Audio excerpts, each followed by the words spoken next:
What is going on, you beautiful, beautiful bastards? Welcome back to the channel. This is Unnecessary Rambling, episode 3. I am Brandon Sylvia. Thank you all for stopping by, for tuning in for a very packed episode this week. We have a lot of games to talk about, a lot of news to cover, so stay strapped in. It's probably going to be the longest episode we have done so far. When I thought about doing this show and was trying to figure out the right format, one thing I really wanted to do was only cover news stories that I felt were interesting to me personally. So a lot of stuff each week I pass up on, things that I don't have enough knowledge to talk about, or to be brutally honest, enough interest to really care enough about to talk about. So whenever there's a week like this, it's just kind of, I guess, going to be how the cards fall sometimes, where it almost every day on Twitter, I'm sitting there scrolling through my feed and I see 1, 2, 3 news stories that pop up each day that are catching my attention. So I would jot them down. That way we could discuss them here on the show. And now I'm sitting here. I'm actually filming this early just to have time to edit everything, put everything together. We have a lot of shit to dive into, so I won't waste any more of your time here. Let's go ahead and kick it off. And not to mention, we have 3 pretty big games to talk about this week, so gonna be a fun episode. Thank you all for stopping by. If you like the video, or like the podcast, consider dropping a like on whatever service you're watching or listening to this on. Consider giving it a good review, or if you're watching on YouTube, drop a like for me so it can kick it out to more people and get more eyeballs on the show. All right, so let's go ahead and dive into Resident Evil 4, the remake. I'm sure that's probably the game you guys are the most interested in. So let's talk about it, man. I've been playing it for about 6 hours or so. Came out on Friday, so I've dabbled with it for about 6-7 hours. I'm maybe midway through the castle at this point, and yeah, you've been seeing the unanimous praise that's been given out to RE4 the remake. I would love to come in here and shake it up and give you some unique, different take, an entertaining, controversial opinion on this game. I can't do that, man. It's the praise is warranted. It's justified. This game is fucking fantastic. The 2005 game was an instant classic when it dropped. This is an instant classic in 2023. And it's not just living off of the goodwill and the design and the it's doing its own thing.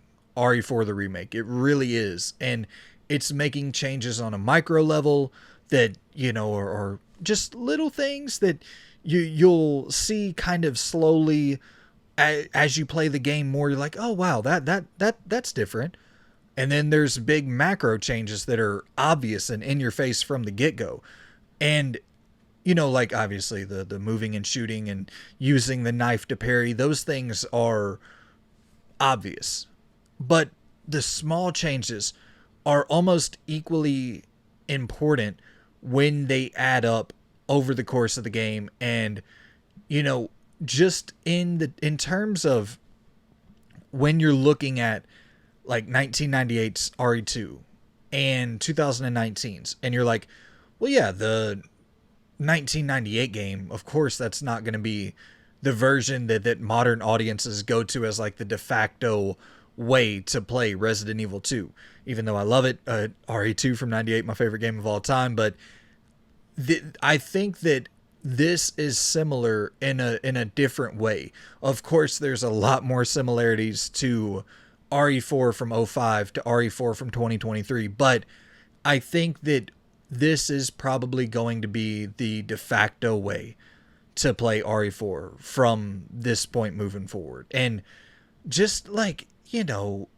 the smallest of things, like the new dynamic that's created with the resource management of, okay, do I want to waste my ammunition or do I want to wear down my knife's durability? Because that's a bigger change that was made, given the knife, the given you the knife to parry enemies with.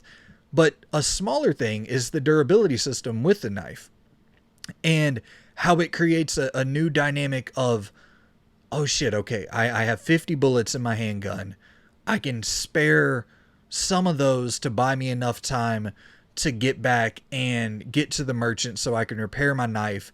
And then I can use my knife again to parry, because I might only, have half of my durability left on the knife. And so it creates a new on the fly sort of thinking that you're having to engage with, where it's its own little mini resource management game that you have going on. And it's really, really cool to think about those things on the fly. And, of course you still have the village section that's the most, probably the most iconic opening for, well, I mean, Raccoon City and RE2, the burning Raccoon City and getting to the police department. That's really iconic as well. But I would say the opening village shot from RE4 is probably the most iconic opening to any Resident Evil game ever, I think I would say. And it's still done so well, but it is so much more, it's honestly, it's a little bit more difficult, which it is actually more fun, I think, because you're uncomfortable, but you're capable, if that makes sense. Like, where in Resident Evil 4, the original, you're kind of stagnated, you can't move while you're shooting, you don't have all of your faculties available to you. Whereas with this game, the shooting is spot on. The movement and shooting is nice, and as you're moving, your crosshairs are widening, you're having to stay still to get them, perfectly precise. So it's still keeping that tension that was felt in the original game, but allowing you a little bit of flexibility thrown in there. And so but the monsters, the enemies, the Las Plagas, infected cultists or villagers, they are, to me, it seemed like a lot more powerful, a lot more durable, that they can take a lot more punishment. And over the course of the game, upgrading your pistol, getting it to max power, upgrading your shotgun, getting it to max power, and then seeing, Leon, as his weapons improve, taking out those motherfuckers with just one shot, one quick headshot, splitting their head off, and then going in and knifing them before they regenerate, and then, have that fucking creepy ass head thing pop out. Like, it's a fun ass gameplay loop. And there's so many situations that are created that are kind of similar to the original game, like where a character will have a stick of dynamite that they're about to throw at you, and you shoot them in the arm, they drop the dynamite, but it seemed to be a more immediate effect in the original game. And like I said, it's been a few years since I played RE4, the OG, but it seemed to be a more immediate effect in the original game, where if the dynamite dropped, it blew up kind of instantly. Whereas here, you pop them, shoot them in the arm, they drop the dynamite, and it takes a second for it to explode. And then you start going, okay, well, now I know that I need to, I'm going to pop you in the arm with a shot, and then I'm going to shoot you in the leg to make you hesitate for a second to sit there and kind of moan and groan while you're in pain. And then the dynamite will explode, send your body just fucking flying in the air. You're cut in half. You see the organs popping out of the enemy, and it's still got that grotesque nature that was similar to Resident Evil 2. Although I will say, but to be completely honest, I've been going for a lot more headshots in Resident Evil 4, the remake, than I did in Resident Evil 2. Like RE2, you would see limbs just splitting from the kneecap, you would just see from the kneecap down, an entire enemy's just calf sitting there dangling on the floor. And I haven't noticed that level of dismemberment, but like I said, I've been using mostly the pistol, trying to focus on a headshot, going in and giving them, the good old melee kick, or getting behind them and giving them a damn German suplex. And so I haven't really been paying as much attention to the dismemberment, or honing in on it, or focusing in on seeing the effects of how it works, or if it's as fleshed out as Resident Evil 2. But RE2, that was something fucking else. When you're, like I said, man, you're just seeing fucking limbs splitting from enemies' bodies. It was so grotesque, but so damn satisfying. So yeah, I haven't noticed that on that level quite yet, but I'm sure it's there to some effect. But yeah, man, I've just been having a blast. Seeing a chainsaw enemy, or one of the bigger foes coming at you, and you kind of memorize the layout to the village, or to a certain location, and you're like, okay, well, here is a tripwire that I can duck under, and this, just crazed enemy is going to be charging at me. He's obviously not going to duck under this tripwire, so I'm going to pop him a couple times, make him chase me, and I'm going to jump down, crawl under this tripwire, and he's just going to be fucking disintegrated into pieces as he's charging in at me.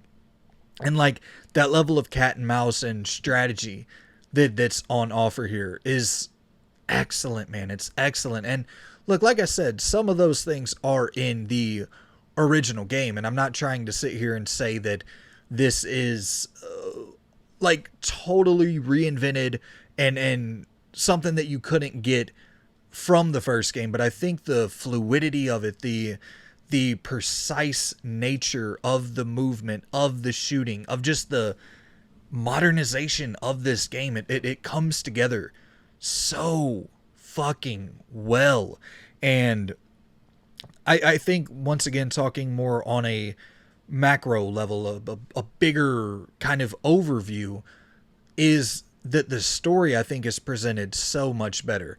And you have like brand new cutscenes that weren't in the original game, and brand new moments that are fleshed out a little bit more, and giving you a little bit more backstory on Ashley, giving you a little bit more backstory on Luis. And you're kind of, and Luis is a pretty drastic change, I'll say. Obviously not gonna go into anything too spoilery, and I don't know 100% of the context of how it wraps up, but there's definitely already been a big change from the original that I've saw. So yeah, I'll just say that. But it's a very similar game, but similar in the ways that you want it to be, and different in the ways that you want it to be. And it's so crazy how Capcom is just consistently pulling this shit off. I know that people think RE3 is kind of the black eye, the red herring, if you will, the one out of all these remakes, with Resident Evil 1 being an absolute classic remade, RE2 being a classic remade, and now 3, with 3, people are a little bit split on that one. I tend to really enjoy it, but I do miss, some of that cut content. The clock tower is fucking epic. My favorite part of the original game, not making some of those decisions, like some of that really is a big blow to Resident Evil 3. But if anyone was worried if it was going to be a continuation of that, so far I would say absolutely not. It's all the content from the original game, plus new additions with mechanics, with gameplay, with story, and also fucking little side quests you can go and do, and little like fetch quests, or go and shoot these medallions, or go and go and kill these vipers, and you'll get an extra little reward this way.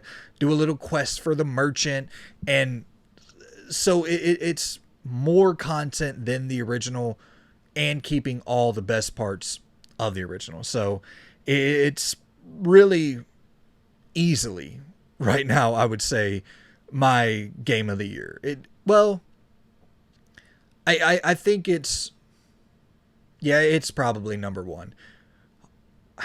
I don't know. I really fucking liked Hogwarts a lot, but they're somewhat close. Well, we'll see at the end of the year. I still want to go back and complete some of the side content from Hogwarts. So that's undetermined. And hell, Resident Evil 4 could, it could take a serious nosedive towards the end, and I could end up hating it. But I really doubt it. I still do think that the Ashley stuff like isn't the best in the world.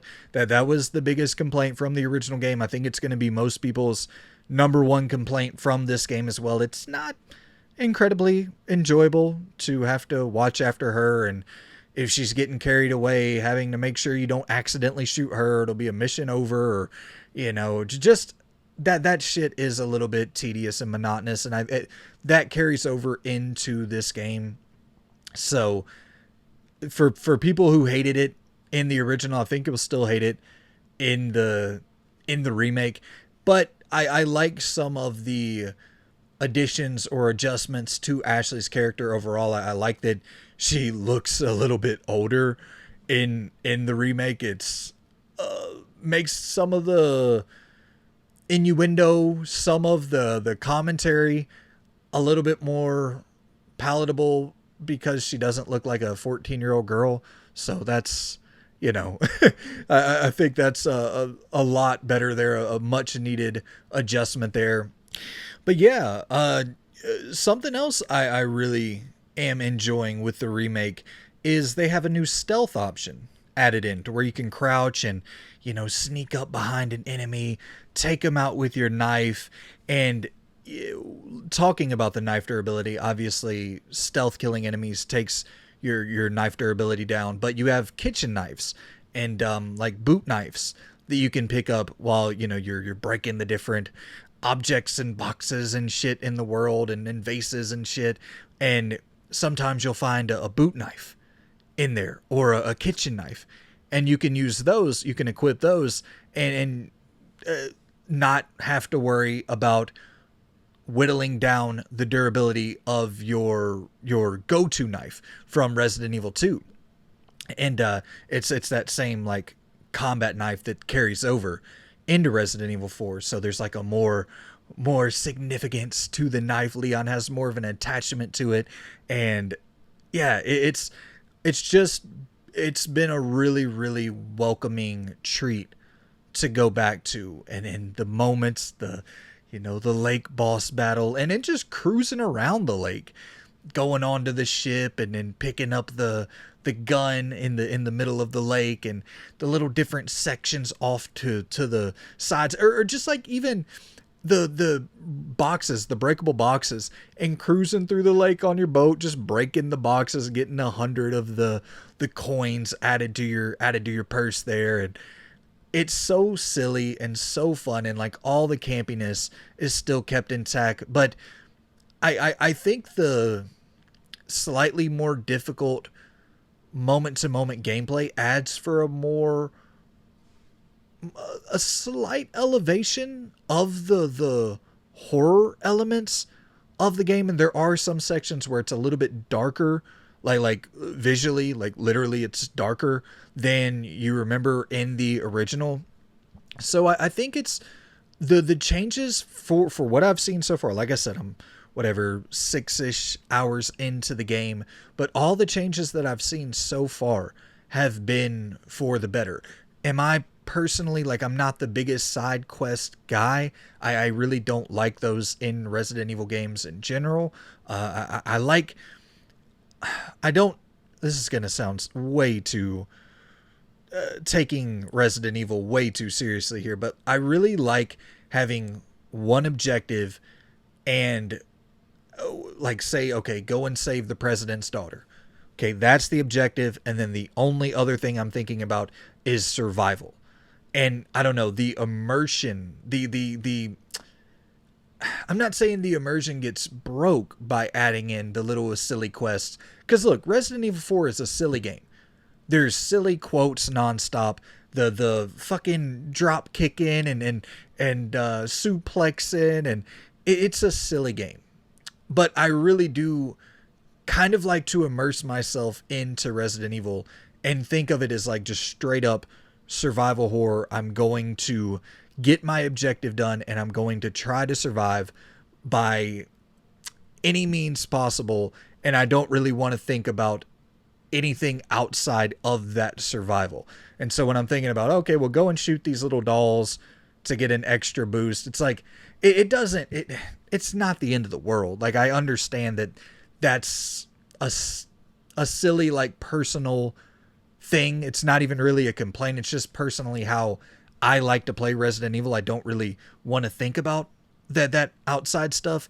But for the people who do, and for replayability, I think those little side quests and objectives will add a lot to the replayability. So shit, yeah, man. Resident Evil 4, it's damn good. It's as good as advertised. So I would highly recommend it. And this isn't one of those situations where, like with Dead Space, you know, I said in my reviewer discussion, whatever the hell you call these things, it's hard to consider it a review without having fully written out scripts and all that shit. But in this discussion style review, for Dead Space the remake, I said that a totally reasonable, and like, it's totally fine, I would say, to still play the original Dead Space over the 2023 version if you didn't want to drop the $70. I would say for RE4, the remake is probably the new definitive way to play Resident Evil 4. There's still value for seeing the original and seeing where all this material came from, and kind of getting an idea so you can compare and contrast. And I would like to go to Resident Evil 4 and go back to it, and just to see if there's any other changes that I might have missed, because I imagine there's probably quite a few more. Like QTEs. I haven't had a single QTE yet in this game. Well, other than like I guess pressing L1 to parry, pressing circle to evade in certain boss fights. But I don't know, that's not, you are actively doing that. You know, you're having to time it, which I guess you have to time QTE. Well, you get what I'm saying. It's still different. So I would like to go back to the original and see if there are any other differences that I'm not remembering off the top of my head. But what I was saying about Dead Space is, like, I think the original is still so similar to the remake, and there are definite improvements to the remake of Dead Space. But, you know, if you could pick up the original for $10 and play it, and you wanted to save a buck, you didn't have, you know, $70 burning a hole in your pocket, I totally get that for Dead Space. With Resident Evil 4, I still do think there's value in playing the original, but I have a hard time imagining that this won't be kind of the de facto definitive way to play Resident Evil 4 going forward. Like I said, maybe for a historical standpoint, or just to get a nostalgic blast, I might go back to the original, but I'm pretty sure I'll just be sticking to the remake. It's similar enough to the OG, but all the changes are like very, very welcome. So I've been loving it. I'll talk about it again next week once I have finished it. And yeah, we'll dive into it a little bit more there, but I've been loving it. Resident Evil 4. All right, and next up, let's talk about some Tchia. Oh, Tchia. So this is a open world, third person adventure, I guess you'll call it, with some very, very light combat elements. And I was looking forward to it. You know, the Breath of the Wild inspiration, and then hearing the director talk about on MinMax that he was really inspired by Grand Theft Auto. It's like, okay, cool. You know, I'm curious to see where that inspiration led, or where that inspiration sort of materializes in the game. And so the like core kind of loop, the main point of focus for Tchia is that you're on this beautiful, beautiful island, and you are able to possess pretty much anything any object, any animal, any item on this island. And I I talked about it a little bit last week, I think, where I can see how kind of hopping into cars and there's some way of configuring those two, or the comparisons can kind of, you can see that a little bit there, where you're like, you're hopping into, instead of cars, different body forms and different animals and objects. It's like, it's a really interesting take. And I think that that is hands down the most fun part of Tchia. Just literally exploring with not a care in the world, not even thinking, questioning, or caring about what the next moment of the story is, caring what the next objective is. Like literally just going off and not a care in the world. Just possessing a damn dolphin, doing some tricks in the ocean, jumping around in the ocean as a dolphin, going in and possessing a hog and trying to find some treasure and taking the hog and having him dig in the sand to see if you can find some treasure down there. Fucking grabbing a bird, possessing a bird, flying around as a bird.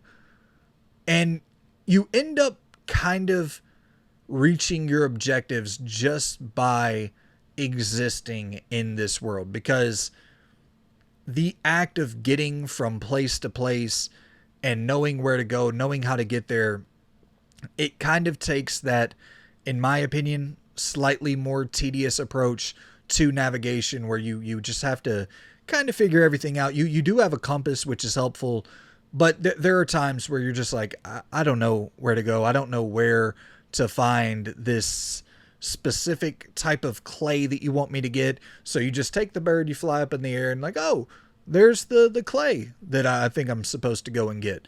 So that I think that just existing in this world, this I believe it's New Caledonia inspired. It's a very specific culture, the roots of the inspiration are so pure and authentic, and like I totally appreciate this game on just the artistic merits and the purity and soul from which this game is inspired. Like I totally appreciate that. But I think the actual gamification, the gameplay elements, or the objective elements, the things that you have to go and do to get to the next point of the story, that's really where the game takes a major nosedive for me. It's not enjoyable at all. Like all the tasks that you were doing essentially amount to like glorified fetch quests, and it's just not, to me, the main story was not all that rewarding or enjoyable.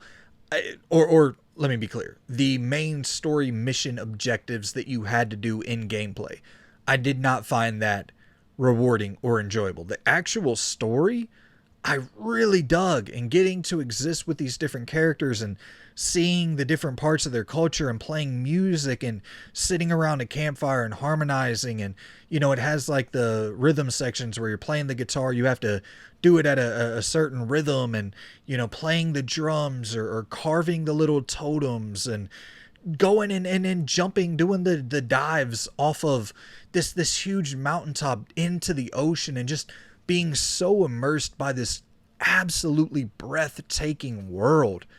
It is stunning. Like those elements are so stunning and so memorable and so just pure, man. It feels so pure. And the fact that you're on this island, and you're given this island with so much room for exploration. You have a little boat that you're sailing on, and you have full agency over the navigation on the boat. You can, you know, extend the sails, and you speed up by increasing the sails, or widening the sails. You have an anchor, so if you want to anchor your boat for a second and explore in a certain part of the ocean, or it gives you so much agency just in that little moment. And it's so fun to just just explore, and you're taking in, you see all, like, they have what, 3 4 different fully detailed islands for you to go to and play the little claw machine game, or there's one island that's kind of like a bustling small city, and things to do there. There's construction going on. You're going and you're jumping on top of a crane and just exploring, looking off at the horizons, and it's a beautiful, beautiful game to take in with so much rich culture and like I said, pure inspiration. But the the objectives of the game and getting to them and completing those objectives to advance the story is very, very monotonous and very boring. And they have light combat elements that peek their way into the kind of final hours of the game, and it is not fun. It is really not fun at all. And it's like a bummer to me that games have to kind of fit some mold and have some clear, defined path that you have to follow, with clear, defined objectives that you have to follow to get to where you want to go to, like, conclude the story. You know, almost I wish that you would just, like, kind of stumble upon the story as you go without really having to do anything, with, like, just existing in the world, possessing different animals, and then you end up, you know, just sort of getting to the next moment of the narrative and experiencing everything, just taking it in at a very slow level without go get this, go do that, and the obscure or just very, I guess, traditional methods of doing some of these things in what is otherwise such a untraditional game, in such a unique game. I think that the actual gamification of it is what holds it back the most. It's hard to really define, like, my experience with it, but I would say the actual traditional gameplay systems are my least favorite thing about Tchia. And everything outside of that I truly loved. But I disliked the traditional setup of the getting to the objectives so much that I don't know if I would even recommend this game to most people. I will say they do have a it skips something, like skip gameplay segment or something, where if you're just totally lost, you have no idea of where to go and what to do, you can just click skip gameplay segment. But it's like, I don't know if that's needed in your game. Then, like, I don't know if that's a really great sign that it's like, yeah, we need to put this here because we have such obscure objectives with no way of finding, like, where to go and get this pearl, or where to go and get this clay, or where to go and get, you know, and people are just kind of wandering about so that they can get to the next story moment. But I don't want to sit here and just, like, shit on the game, because I think there's so much beauty here. I would say, and it's a, like, $30 game. They're not asking a lot. I would say if you go into this, just try to experience it without trying to finish it. You know, and if you do end up getting to a point where you complete the game, fucking cool, you know, like, that's great that you were able to get into it so much that you can finish it, and you get, you know, you hit the objectives, you collect all the items that you need to advance the story. But I would say really just kind of take it in and be in the world. And then if you're compelled more from that point on to go forward, then hell yeah. But the main thing with Tchia is just the experience, getting to embody and participate in a rich culture with a beautiful world, with an awesome mechanic, like, you know, fucking the game Geist on the GameCube. The possession mechanic is something that's, you don't see that often at all anymore. and you literally get to possess everything in this world. It's so crazy. It's so crazy that they were able to pull this off. Possessing a deer and jumping from the deer to a shark to a dolphin to, like, it's insane. So it's like kind of at war with itself in terms of its design at times. But yeah, I that's a all over the place sort of thing. Oh, and press R3 a couple times, like I said, to get that compass. You want to keep that compass on you at all times if you're actually trying to advance in Tchia. But yeah, it's a and there's like unexpected shocking twists that the narrative takes. It's unexpected. I don't know if dark humor, but it does have an unexpected, I would say, kind of darker humor that is pretty shocking. So there's moments narratively too that really resonate and are really memorable. So it's a game worth playing, but worth knowing before you play that there are a lot of things that if you're trying to get through it and experience it like a traditional game, if you're that type of player, which I am, to be totally frank, I am someone that likes, getting to my objectives and doing what the game is asking me to do, and in a more traditional sense, that is undeniably the worst part of the game. And it's, I would say, pretty bad. That part is pretty bad, at least in my opinion. So that is Tchia. I do want to be fair, though. It was a very small team working on this game, so that's definitely worth taking into consideration just in general, especially when they pulled off shit that is so mechanically complex, like that possession system, and the depth at which they were able to pull that off is truly, truly impressive. But, it's still a product that you're going to have to pay your money for, so it's worth at least, the people who are into similar types of games as me, or who have come to trust my take, or whatever the hell you want to call this. I want to at least give you some of my thoughts, good and bad, on it. So yeah, Tchia. Next up, I told you I was going to finish WWE 2K23's female career mode and play a little bit of the GM mode. So I did finish the female career mode. It fucking rules. It is really, really good. Like, really good, shockingly good. There's going to be... I won't talk about it too in depth, but I believe the gameplay that I recorded during this segment, so if you don't want to see any spoilers, I would say just listen to this part, because there probably will be spoilers on the screen.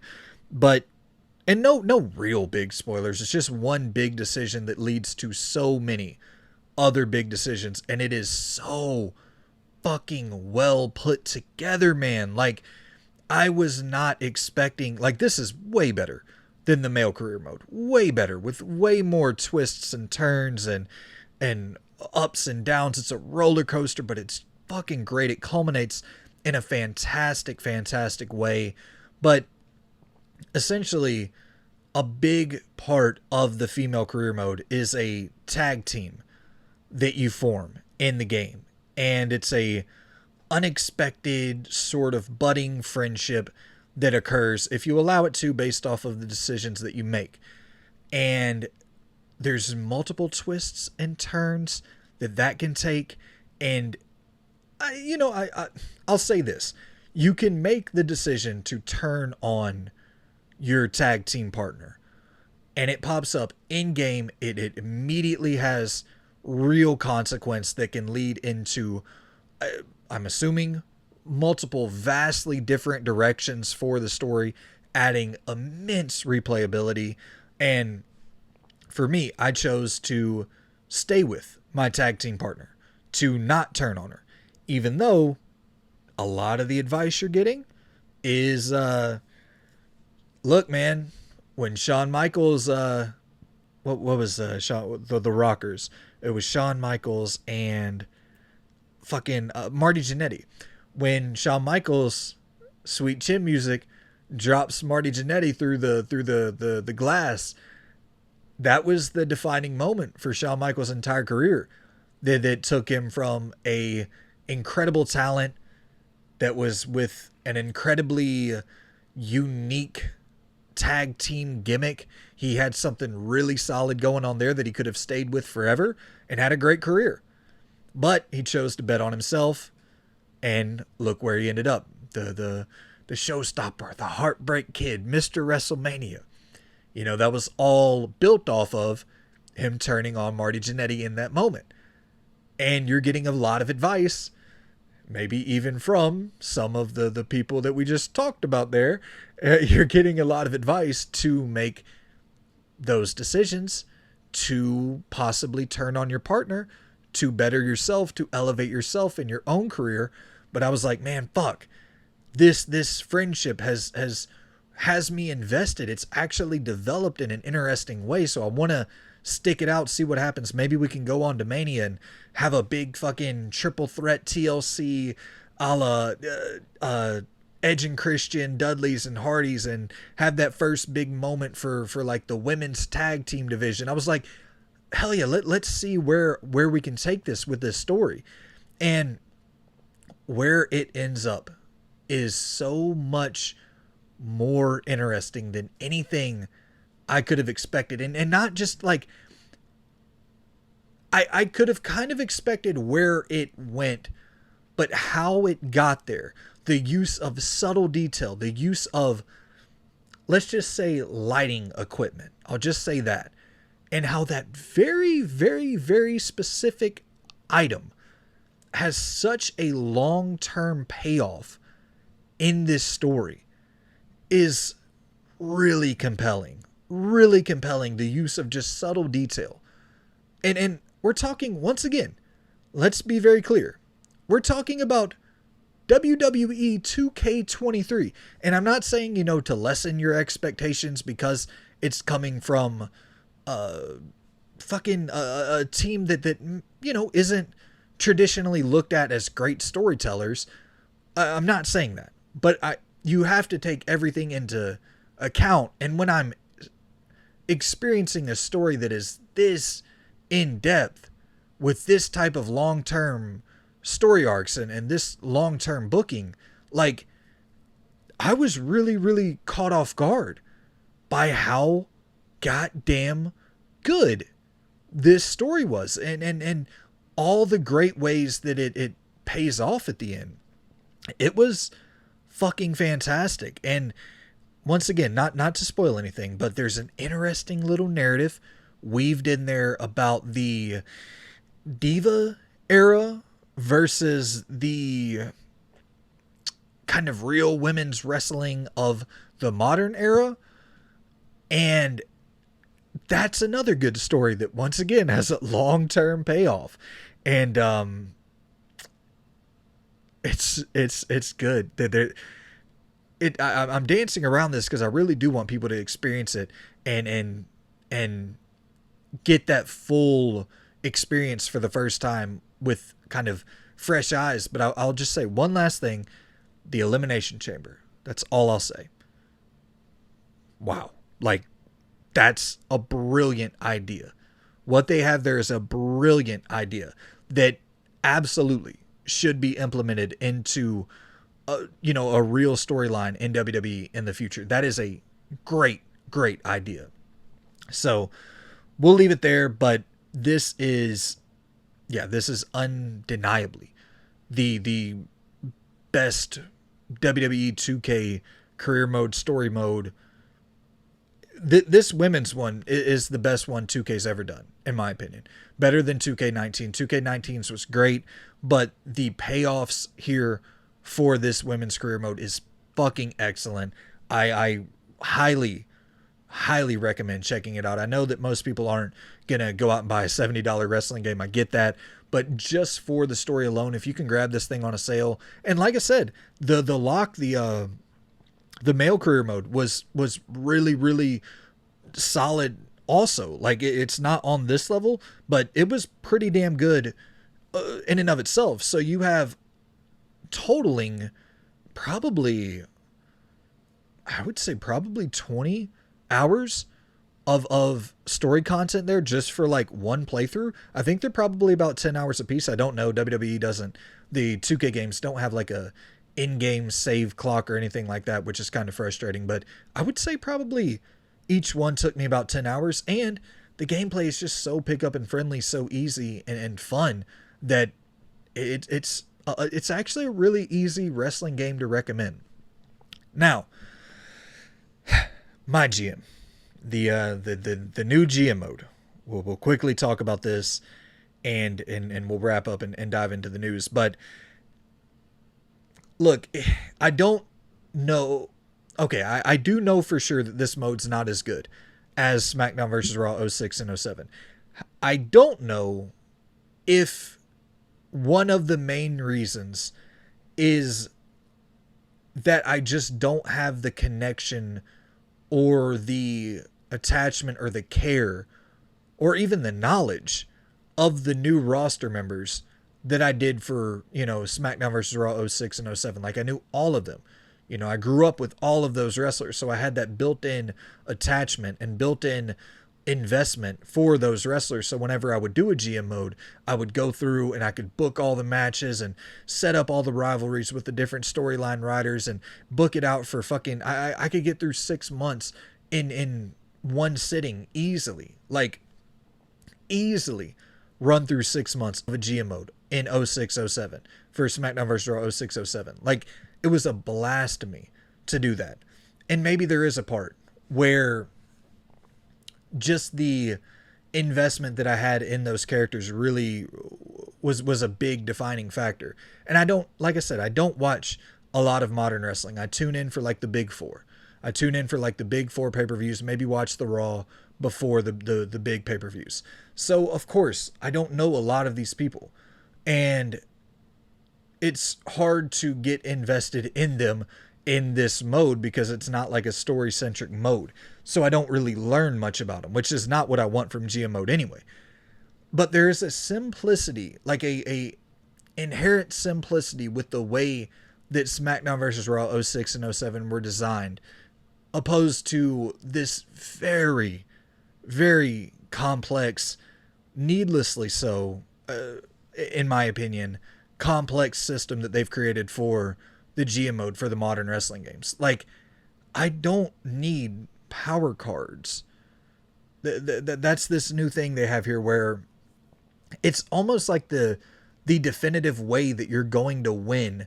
Because for those who don't know, a GM mode in wrestling games is you take SmackDown or Raw, you go up against another GM mode, and 2K23, you have a bunch of different shows you can pick from, WCW, whatever, but you pick one of the two weekly WWE shows, and we're just using those two for the sake of simplicity here, for explaining it. And you either play with a friend or you play the computer, whatever, and you're trying to book a full year of wrestling, a full year of your weekly programming, your pay-per-views, and at the end of the year, you were trying to have more revenue brought in, make more profit, and have a higher fan retention rate and a higher overall viewership rate than the other brands. So that it's like straight up booking shows as if you're Vince McMahon, or think, back in the day, like Ric Flair, when the first draft ever happened with Ric Flair and Vince McMahon. They were going at it on screen, and Raw with, I believe, Flair, and SmackDown with Vince, or vice versa, however it ended up working out. But the idea was trying to draft the best roster that you could to put on the best shows that you could to gain as many fans as you could and to keep as many fans as you could to make as much profit as you could. And that's sort of the idea inherently for the GM mode. Unfortunately, with this new version that 2K has rolled out, they have added so much goddamn shit that just does not, it's not needed at all. These power cards where they literally define if you win or lose the mode. Like, you have, okay, I'm going to double the cost of all of your arena costs this week. So you have to go in and whenever you want to put on a pay-per-view or whatever, you have to buy an arena that is specific to that pay-per-view. So it's like $35,000, how much ever it costs. And if you have the card where it's like, okay, I want to double the cost for how much my opposing GM is going to have to pay for their arena this week, and you know it's a pay-per-view coming up, so you know, employ that tactic, and now the arena cost $65,000, $60,000, $70,000, whatever it ends up being, double the original cost.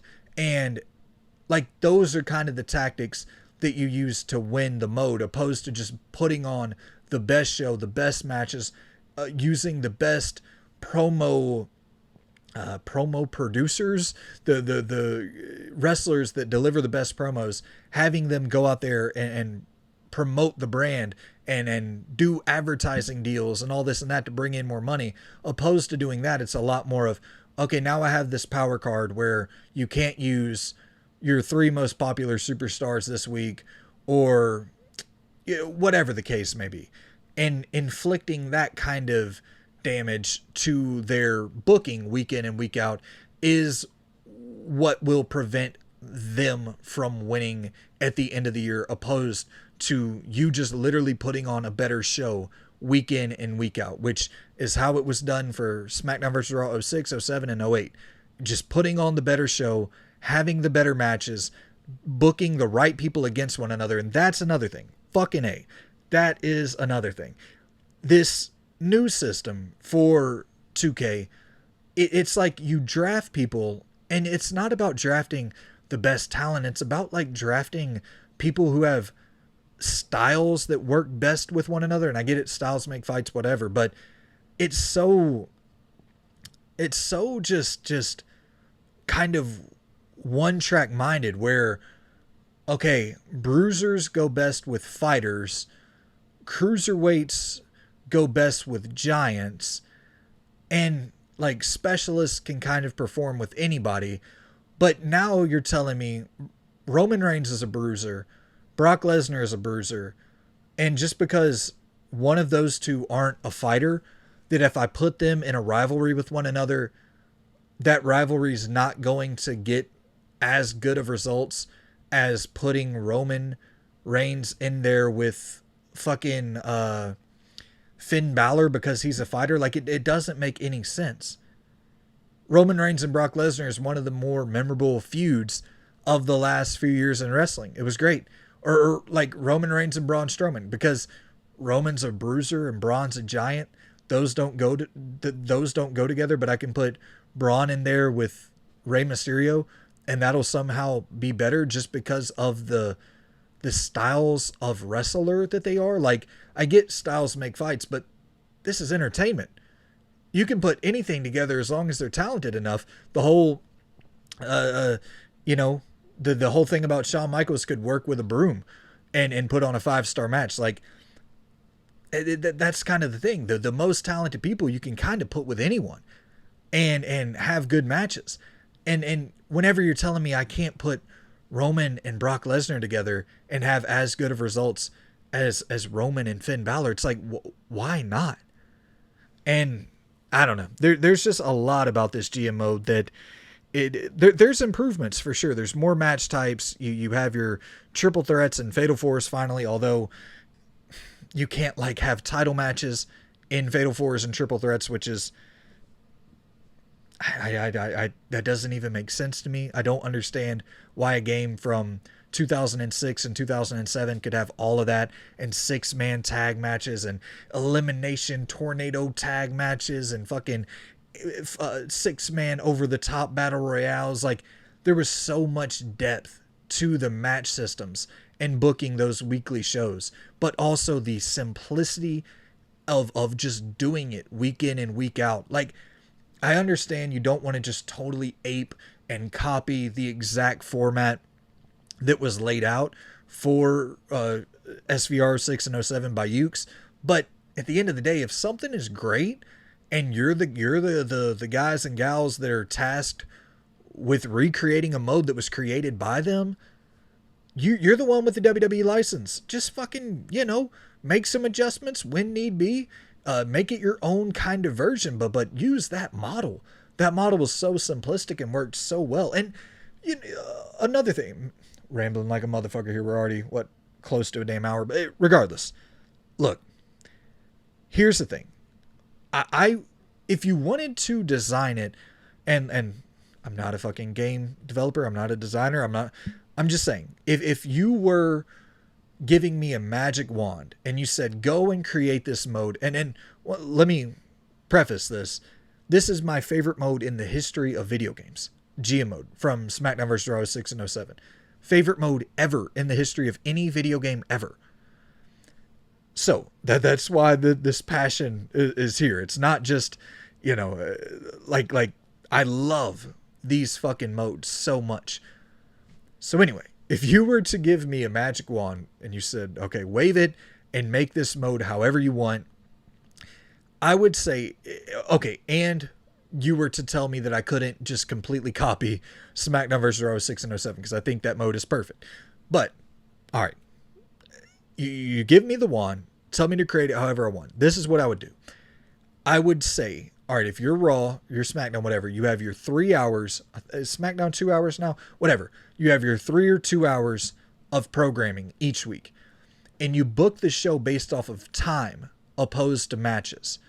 So you schedule in a match to open up the show, and it's 15 minutes.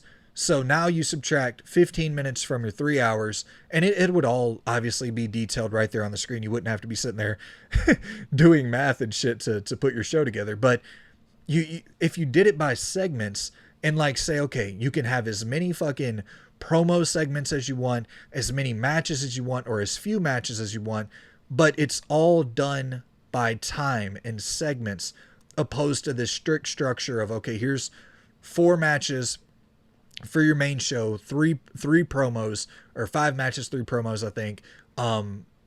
Instead of doing it that way, having it just segments where you can kind of put anything wherever it needs to be. That way you're not constantly having to, like, the stamina in 2K23 is so fucking annoying.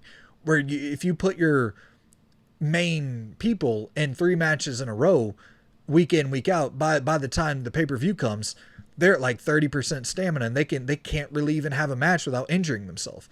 Like that was never a problem in SmackDown vs. Raw 06 and 07.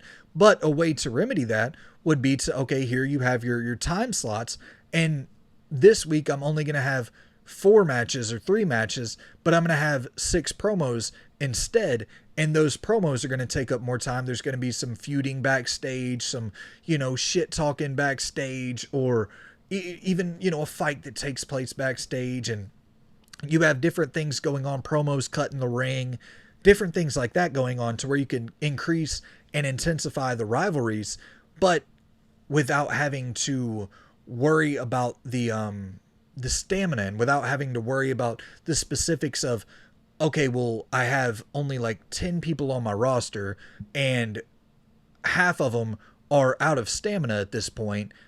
So how do I slot them into a match? And if I have one person who's in a rivalry and he is fully healthy, stamina's fine, he's in there with another person whose stamina is low, like, what do I do to combat that? How do I solve that problem? I feel like a lot of that could be solved by not having the forced restrictions of, here's exactly how you have to set up your show week in and week out. Because if you think about, real wrestling, it's not set up in that format of like, it's not giving you real wrestling. You don't have to, or in WWE, you don't have to have 8 matches each week and 3 promos. It's just kind of however the show is laid out, whatever is needed and whatever is important week in and week out, and it's delivered to you that way. So that would kind of be my, if I could wave a wand and make it any way possible, that would be kind of the way I would like to see this mode go in the future. But I don't know. It's always, anytime it's going to be included into a wrestling game, it's going to be something that I dabble with and mess around with. But it's just not great. It's just not a great mode overall. And then, yeah, we could go into it more, but at this point, my damn podcast is going to become a WWE 2K23 podcast. So let's go ahead and move on from 2K23.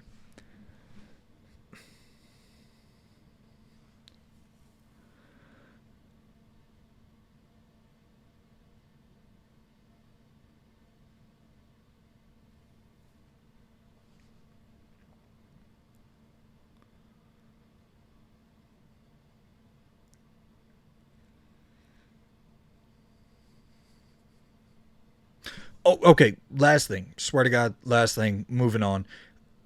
Another awesome feature that I think they could really, really get a lot of juice out of this squeeze for the GM mode next year, whenever. Like in NBA 2K, you have in 2K23, you have it to where you can start your franchise in the 80s with, young Jordan, Bird, Magic, Isaiah Thomas. You can start your franchise in the 90s with Jordan and Sean Kemp, Gary Payton. You can start your franchise in the 2000s with Shaq, Kobe, T-Mac, Vince Carter, or you can start your franchise in the modern era. And I think that would be excellent for a GM mode. Like picking, I want to start my GM mode in the Ruthless Aggression era because they already have the roster members. For the most part, not they don't have everybody, but they have enough to where they could do a full GM mode with the Ruthless Aggression era or with the Attitude era. You easily have 20 superstars from each of those eras that you could do a GM mode with. So I think that would be a great welcome addition, and just settings in general to tune sliders a little bit, where like in the trade deadline for the NBA, it's like, okay, I don't want the trade deadline. I want to turn off trade override. I want to have no free agency signing period. You can just turn those sliders off. And it would be great to have those little things for 2K23, like no stamina meter or no, no using power cards, and just having it simplified if you want it simplified. Or, yeah, I don't know.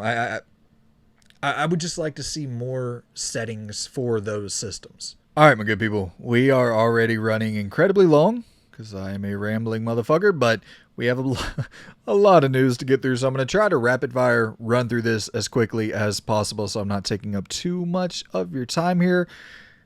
First story that I want to talk about that I find incredibly unique, incredibly interesting, not the traditional way, which actually... fucking you kind of are seeing breaking news come out of this style of situation more often nowadays. But according to Venom voice actor for Insomniac Spider-Man 2, Mr. Tony Todd, who is voicing Venom, had this to say on Twitter. He was replying to somebody that said, "Can't come quick enough." Spider-Man 2 with a gif of Venom. And Tony Todd, the voice actor for Venom, replied and said, "Looks like September. Massive publicity coming in August. Commercials start dropping in August, so I'm told. Hold on to your ... and hold your breath. Gonna be necessary." So, Mr. Tony Todd, voice actor for Venom, seemingly leaked that Spider-Man 2 will be dropping in September. So, that poses a really unfortunate circumstance for me. My most anticipated game of the year, Starfield, and probably my third most anticipated game of the year, Spider-Man 2, dropping in the same month, likely. Obviously, Spider-Man 2 could get delayed. Starfield could very likely get delayed. Or something wires could be crossed here. That this doesn't have to be the gospel. This could be incorrect information. God damn it, man.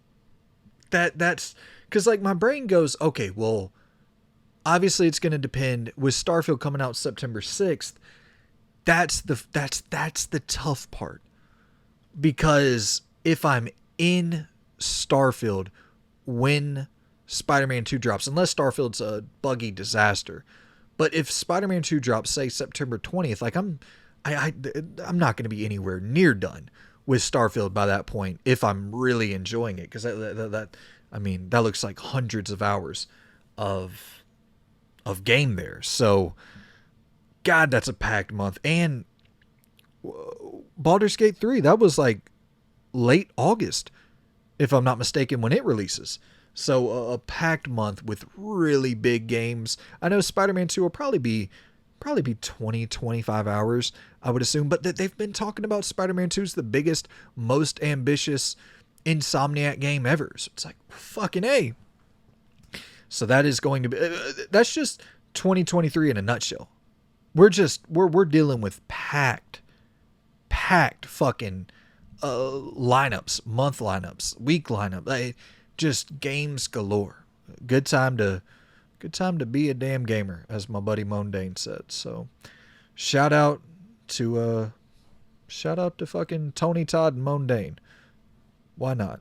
All right. So next up, let's talk about some Redfall previews that are out. I listened to Easy Allies and Defining Duke's preview of Redfall, and I watched or read VGC's preview.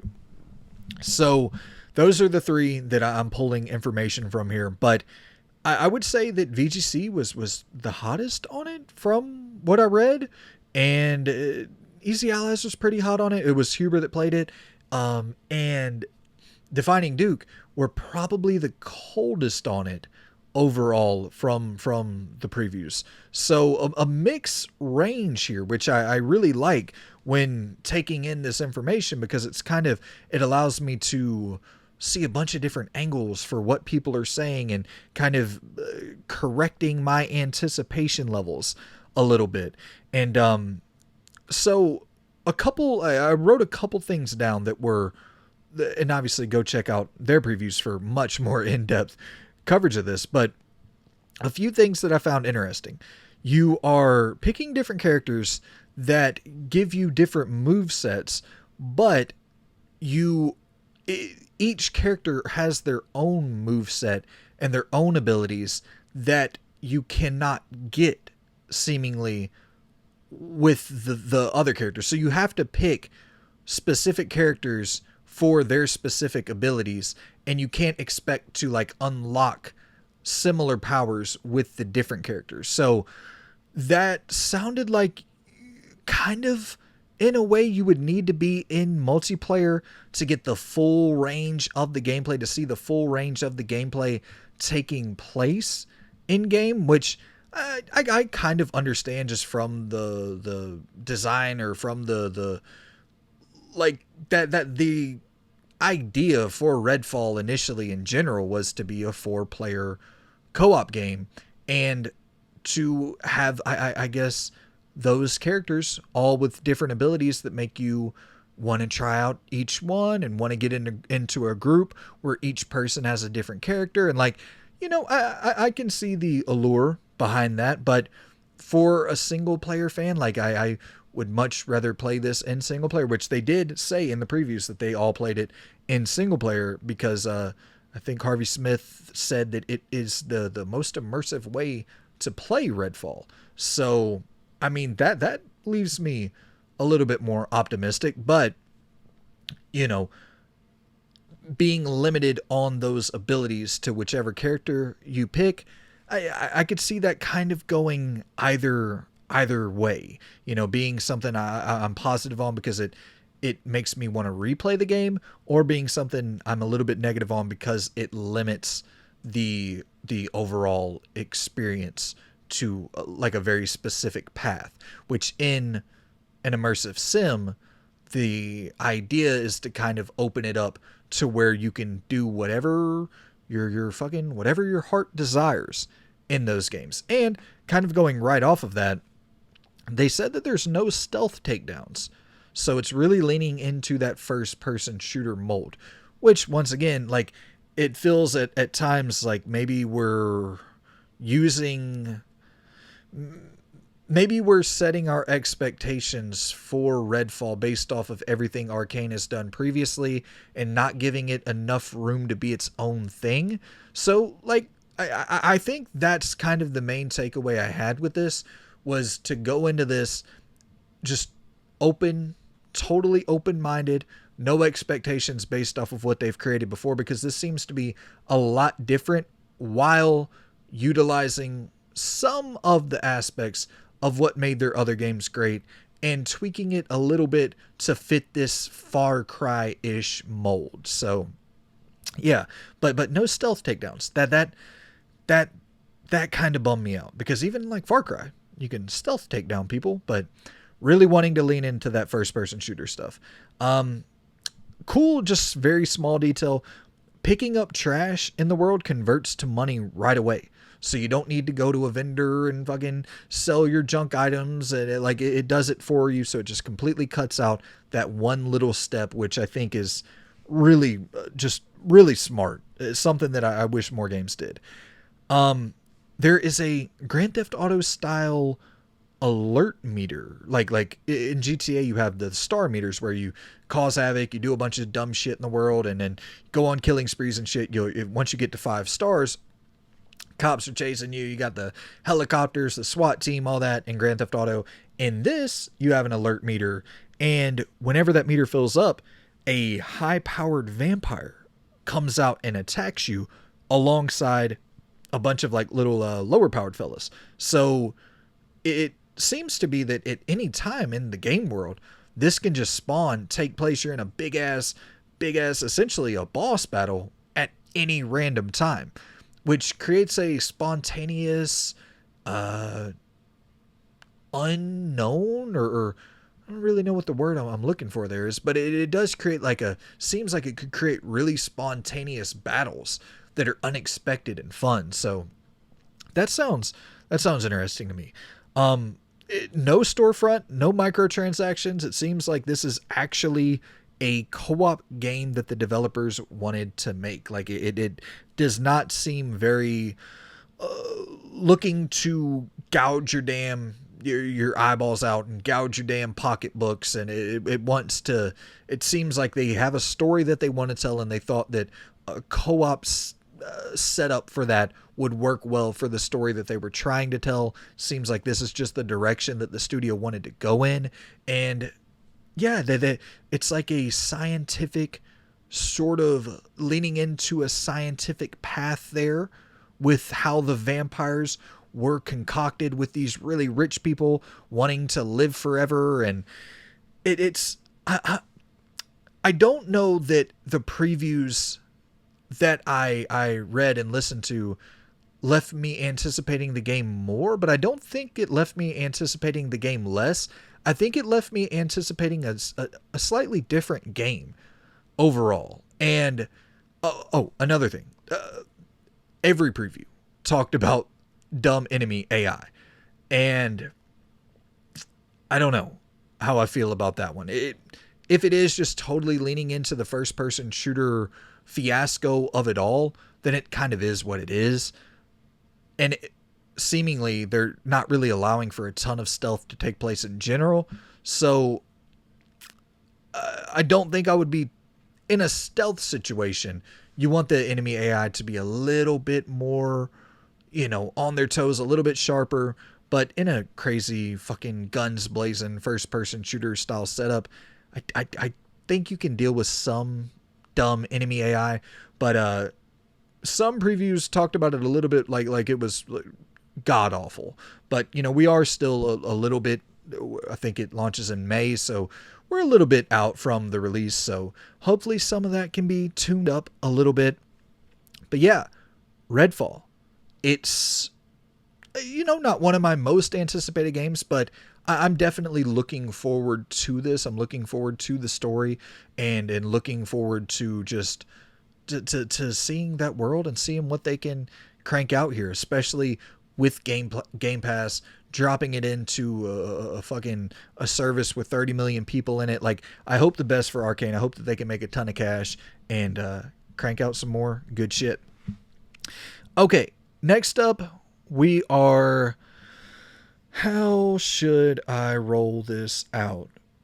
Okay, so I want to talk about some Unreal Engine 5 shit. Some shit relating to Unreal Engine 5. And you know what? Let's just talk about this GDC stuff all together. The thing that I think I'm most interested in discussing is this Metahuman real-time facial model animation demo. And I want to preface all of this by saying I am an absolute idiot when it comes to tech shit. I don't know anything about technology. I just like playing video games talking about the stories and the gameplay and shit like that. I don't really have a lot of interest in technology. I'm a fucking hillbilly from Alabama, so, you know, can't have the highest expectations for me there. But this Metahuman, and I'll pull up, you'll see it on the screen now, this Metahuman real-time facial model animation demo thing. The actor for Hellblade, Melina Juergens, she recorded on her iPhone. This is fucking crazy. A few different, like, just little facial animations, expressions, and sounds, and they sent her recording to a programmer. He imports it into the computer, and within a few minutes, they were able to have a character model in game mimicking every motion, every little subtle detail and expression that she made with her face that she recorded in her fucking iPhone. And it is doing this with a character model in the game based off of what she recorded with her iPhone. Every little subtle expression, the sound quality was absolutely picture perfect. Like, this was unbelievably impressive. Unbelievably impressive. And once again, I could be getting fooled. I could be getting hoodwinked, bamboozled. This could be marketing. It just straight up PR. Like, I don't know. I can't pick apart that shit. But what I can do is look at something and go, if that works, that could change everything forever in this industry. For one, just from a straight fantasy level for an idiot like me, I'm looking at that going, oh, fuck, dude. Creative player could be so cool. It could be so fucking cool to, you know, even in like 2K, NBA 2K, now they have it to where you can grab your phone and you take a picture of your face and da-da-da-da-da. And like you get you when you create your character, you can get it to where it looks kind of like you because of the picture you took. This is pretty much where, like, oh shit, I have a character in the game that looks almost as good as fucking Joel from The Last of Us and sounds like me. And imagine in Saints Row, you know, when you could pick from all the different voices, like, what if it's just your voice delivering those lines? What if they could somehow, through fucking, I don't know, AI or whatever, have it to where your voice is delivering all those lines, and with the crazy level of detail that they're able to get out of those models. And god damn, this was just, it was remarkable looking at this. And stuff like this could just shrink the development pipeline exponentially if that's all it takes to build a base character. And then from that point forward, the animators and designers could just make little tweaks, little adjustments to realize it further and to get the very specific character they want that fits in the very specific world that they want to create. It's just, I mean, golly, that's really compelling stuff. And I guess kind of tying into that, we'll talk about Unreal Engine 5. They had a tech trailer showing off the Hellblade 2, I guess very similar. They're talking about the same exact actor, but they showed off the what's her name, Senua in Hellblade 2. They showed off what she's going to look like in the game, and it's something else. Again, it looks fucking incredible. It's I think that Hellblade 2 has the potential to kind of possibly become that Last of Us level. Like, I think that this could be spun off into television shows. You're talking about mental health and psychosis and like all these different things that would be incredible for a television show with that level of lore and depth. And like, if what I really want from Hellblade 2, because look, we saw already what we saw from Hellblade 2 looked fantastic in terms of photorealism and character modeling and the world building and shit. It's time to see the gameplay. obviously, that nobody is, we're all aware of that. And I think that Xbox has to be aware of that, and it has to be at their summer showcase. And it has to be like showing gameplay, not any more of this stuff. I understand why it's here at GDC to promote Unreal Engine. I get that. I get that totally. But it's time to really start seeing the game. And if this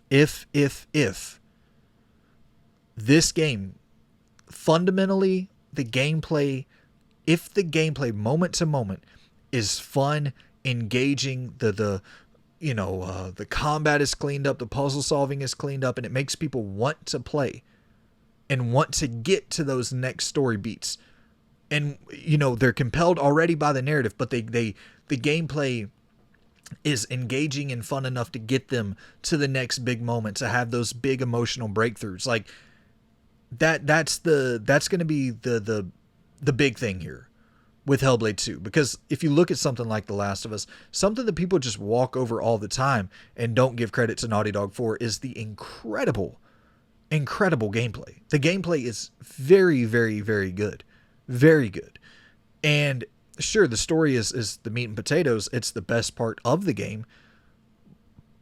But the gameplay, I like, you're going to get to those next points of the story because you're enjoying the moment to moment gameplay that gets you to the next part of the story.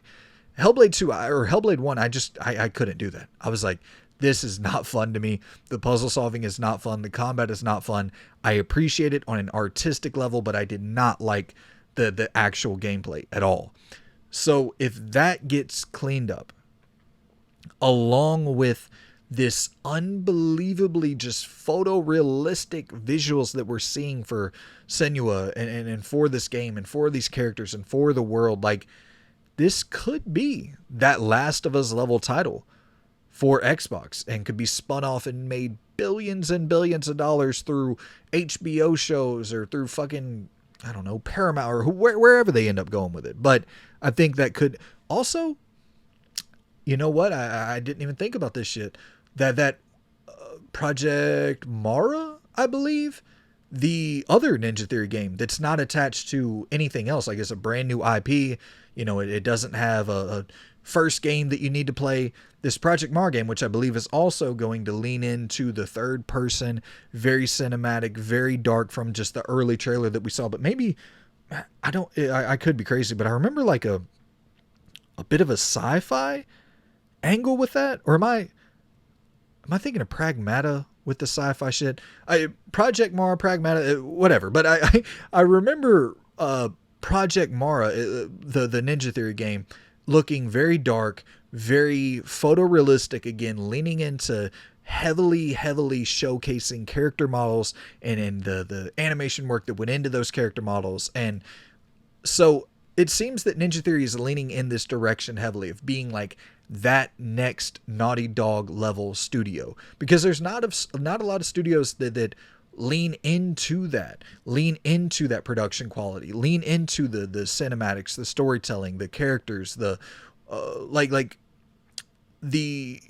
what Naughty Dog does is fucking incredibly difficult. And I don't think a lot of other studios were, not saying up to task, but I don't think a lot of other studios wanted to really get up and compete with that.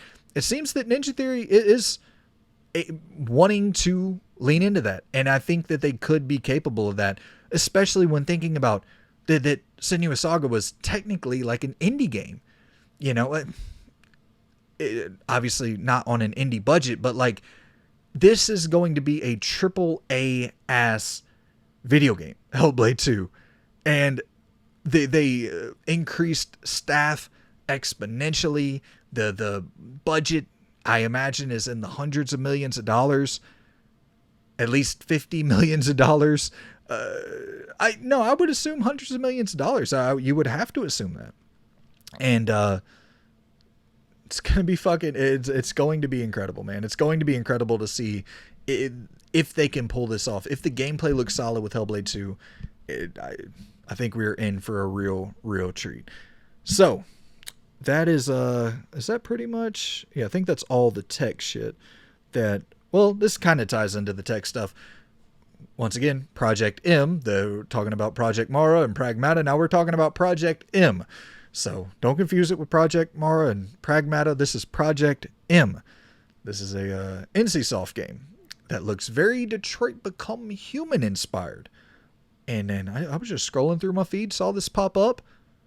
This is one of the most ambitious looking games I've seen in a long time. This is fucking crazy. I'll have it rolling on the screen. Look at this shit. This looks fucking incredible. It seems very Detroit Become Human inspired, but a lot more involved mechanically. You have shootouts taking place, decisions that seemingly lead to wildly different outcomes, full-on combat taking place because of a decision you make. And it like this could be something really, really special. And this is a lot of footage of the game. You're seeing quite a bit of game. What are we're talking about? What, a 3-minute trailer here? Okay, now this is my shit, man. This is absolutely my shit. When I see stuff like this popping up, like I said, talking about Hellblade, talking about Last of Us, talking about these Detroit Become Human, these style of stories, this is what got me back into gaming. I want to see, and I know that some people aren't. Hey, everybody's entitled to liking what they like. I like realistic ass characters. I like, gritty and violent and mature stories. Like I'm so down for this shit. I love branching pathways. I love seeing, where your story could go, the replayability with it all, kind of giving player agency over the narrative. Like this is my style of shit, man. And this looks ambitious as all hell. Thinking of thinking of a Detroit Become Human, but with gameplay, like full on gameplay in it. Come on, man. That sounds absolutely up my alley. So Project M, you were on my radar. No release date for it as far as I'm aware. I don't think there's a release date for it, but regardless, I'm keeping my eye on old Project M. And this next story is one that is very confusing, shocking, and interesting. It's interesting. We'll just dive into it. Everywhere. If you guys remember Everywhere, this was shown off, I believe, Gamescom 2022, may have been 2021. Time is hard for me to wrap my brain around, but Everywhere was shown off at Gamescom one of the last 2 years, and it is a third-person online open world action game and racing game with some creation tools for the player to use.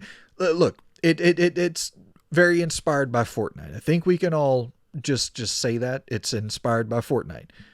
But I'm reading this VGC article, and shout out, this is an incredibly well-written article. I don't have it pulled up right now, but go and read VGC's article talking about Everywhere, and it's really, really good. It's really good. It paints this picture of how they were led into they're watching, stuff about Everywhere. They're getting a look at this game Everywhere. And then they're shown this other game that is existing inside of Everywhere called Mind's Eye. And I believe that, like I said, I don't have the article pulled up, but I believe they said it was in a theater inside of Everywhere. So they went into a theater in the game Everywhere, and a trailer popped up of this other game, Mind's Eye.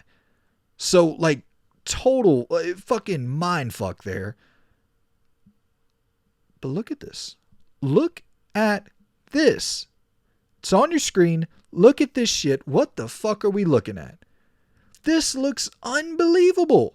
It has Lincoln Clay's voice actor is the main character of this game. That let's just say it looks very, very, very GTA-ish. seemingly open world, driving around, some shootouts taking place, very cinematic. It, I mean, AAA is all fuck. Like, this is production value. Golly, this has to be hundreds of millions of dollars to crank this out. This looks unbelievable. Unbelievable. But here are some of the drawbacks, if you will.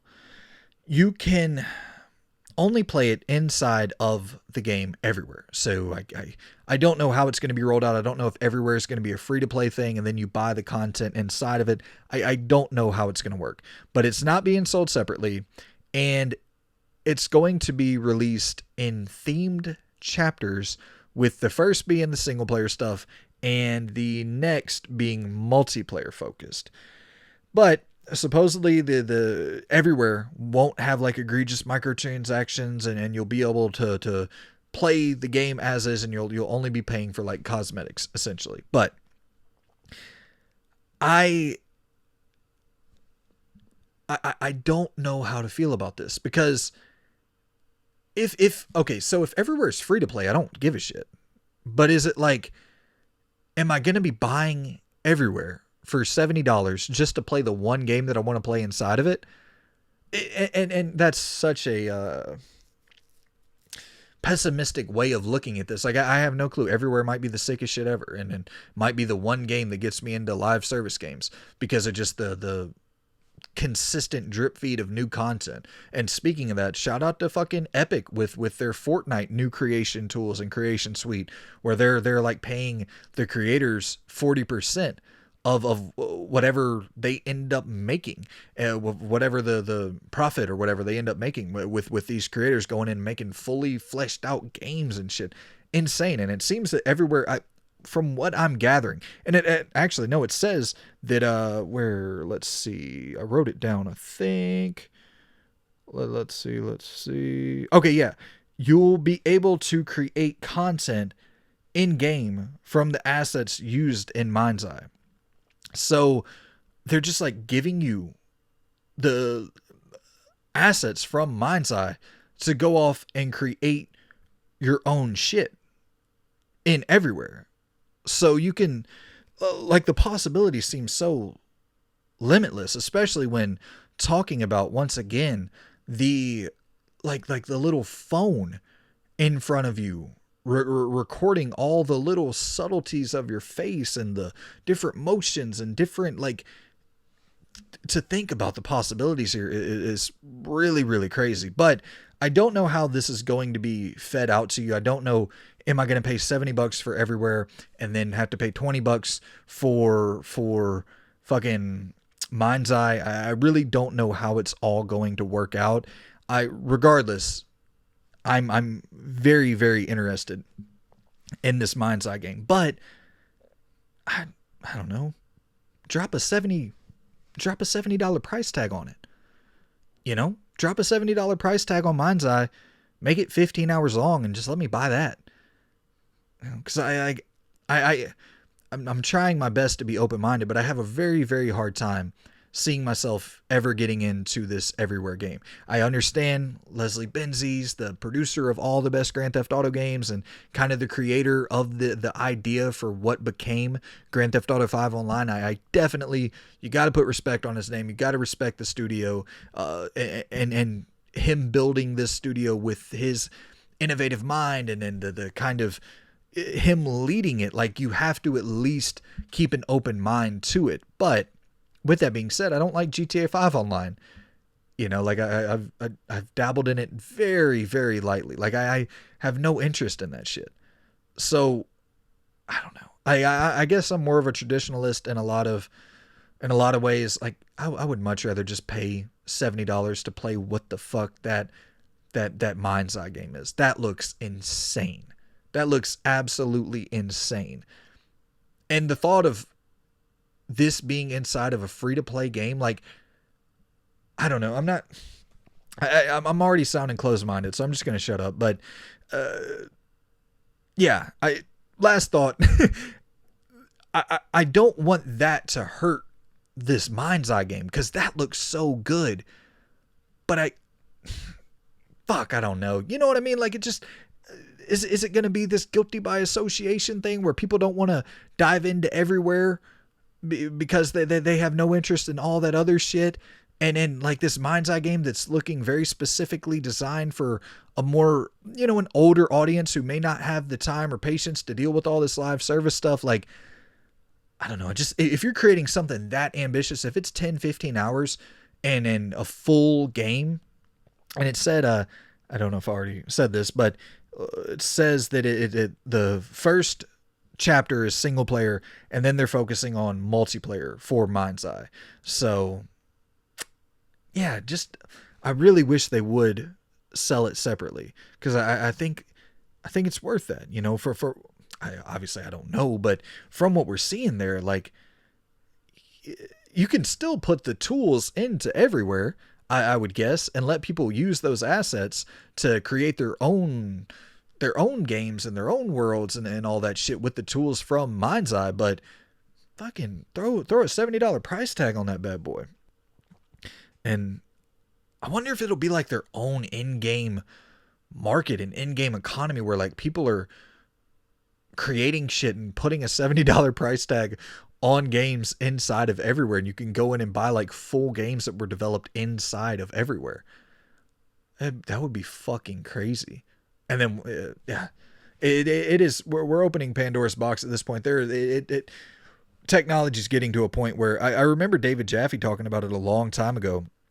And I'm sorry, man, this is going to be a long video. I'm rambling like hell, but I remember David Jaffe talking about it a long time ago, saying that content creation or game creation was going to be very similar to content creation, with the accessibility and the ease of getting into it and learning kind of like the fundamentals of game design, that it was going to be, I believe he called it like the YouTube of video game development or something. I don't want to misquote him, but coming from someone with like that knowledge of that world, it's like, shit, is it going to get to a point where people are cranking out games?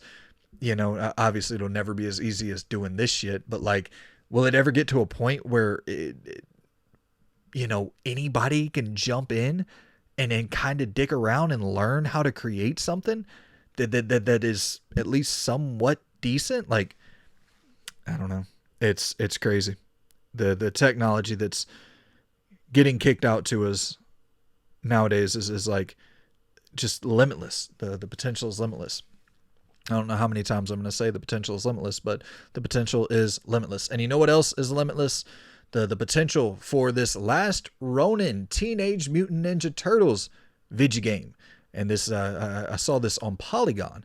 And according to Vice President for Games and Emerging Media at Paramount Global, this Teenage Mutant Ninja Turtle game is going to take a lot of inspiration from the God of War reboot.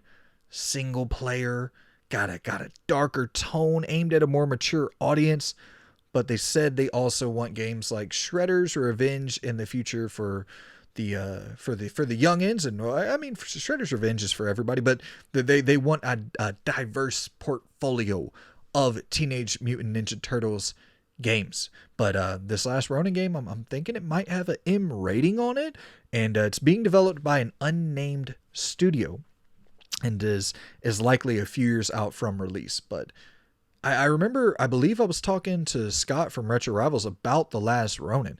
I'm not 100% sure, but he was telling me about a comic series, I believe, from Teenage Mutant Ninja Turtles that was really gritty, really dark, unexpected, shocking, and he was saying he really enjoyed it. And I think, if I'm not mistaken, it was the Last Ronin. So that gets me even more excited.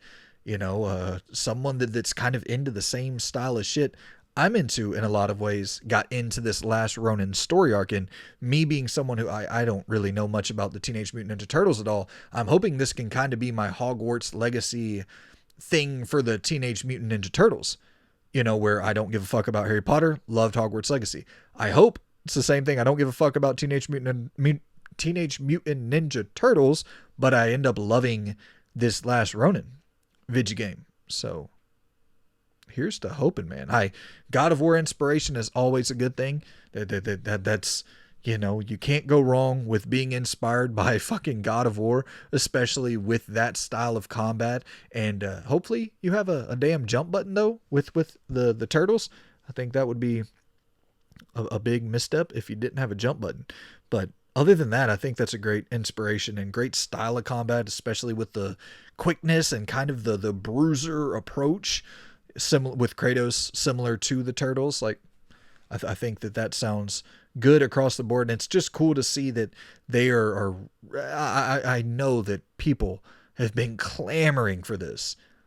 You have Batman with Arkham Asylum, you have Spider-Man with the Insomniac games, you have all these superhero games popping up. The Guardians of the Galaxy with their Square Enix Eidos Montreal game with you're getting these AAA Crystal Dynamics with Avengers, even though that wasn't great, and Gotham Knights and Suicide Squad, even though those aren't going to be great, or Suicide Squad's not going to be great, and Gotham Knights wasn't great, but you're getting these AAA superhero titles drip fed to you, and Teenage Mutant Ninja Turtles are just sitting over there like, hey, if anybody wants to sign a deal and let us get a $100 million budget with the turtles on the cover. It's just cool to see that they finally cracked the code there, and I hope it ends up being excellent. All right, so we're all right. I'm gonna really, really quickly try to get through this. The Future Games Showcase, the Spring Showcase popped off. It happened. I have a few games I want to shout out, recommend to you to keep your eye on and stay tuned for. And I'm gonna try to, like, the Expanse was at this showcase, and I'm not gonna talk a ton about that. We already know about it, but it looks really good. It has a summer release date, and I believe it's being released episodically each week, if I'm not mistaken. But yeah, the Expanse first episode coming out this summer. All right, After Us. This is the first time I ever saw this game, a game called After Us. I see a lot of Journey inspiration going on here, maybe some Pathless inspiration. It looks like a third-person adventure game with some very light combat mechanics. Just a very good old, just a very artsy game. One of those artsy games, but it looks art style, aesthetically very solid. Next up, this is the game of the showcase for me, undoubtedly, Wrestle Story. This looks so cute, so fun. A cartoony wrestling game made by a small team, turn-based, but seems full of customization and charm and just it pops off the screen with these cute visuals, man, and having this little story where different characters you're meeting along the way in this town. You're running through a little town. I honestly, visually, it reminds me of a game that is probably going to escape my fucking brain right now. I played it on Game Pass last year. It was like a 2D brawler. God damn it. It's gonna, I'll clip in the damn box art of it or whatever. It's like Lost something or not. Lost Souls? No. Young Souls. Young Souls. I played it on Game Pass last year. It looks similar to that artistically to me. So yeah, man, it's, I know Lost Souls wasn't turn-based, but the art style looks very similar, like exploring the different towns and the navigation there looks similar in that respect with the cartoony sort of aesthetic. But yeah, Wrestle Story looks so cute, so fun. And on the other end, not so cute, but hopefully really fun, Decarnation. And this is a very demented, old school NES style inspired RPG, but a very strong horror focus, horror style. I'm there for this. I'm there for this. Unfortunately, it's only on Switch and PC. It's releasing in May, but god damn, this thing just, it screams fucking style and uniqueness and I said it in last show, so I'm going to try not to repeat myself too much with this, but I love seeing the indie games that are popping up in the horror space and how much it has innovated over the last few years. And we're just in a really good space as horror fans. Fort Solace. This is one that we already knew about. It is coming to PC and PS5 this summer. We had a new quote unquote gameplay trailer here. I think the game atmospherically looks incredible. The tension is palpable. It's that shit they have nailed down.